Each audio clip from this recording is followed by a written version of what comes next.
வைகாசி மாத அமாவாசை. இந்த மாதம் 2 அமாவாசை வந்தது.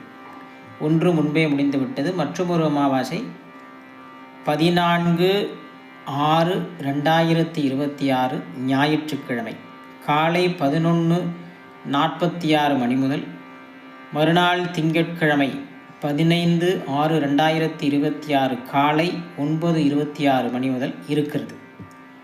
எனவே சர்வ அமாவாசையாக ஞாயிற்றுக்கிழமை 14/6/2026 அனுஷ்டிக்கப்படுகிறது. இந்த தினத்திலே முன்னோர்களுக்கு தர்ப்பணம் செய்து முன்னோர்களின் ஆசீர்வாதத்தை பெறலாம்.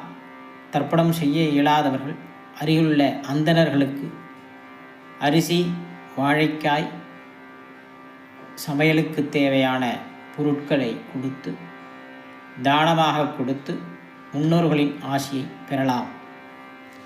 சுபம்.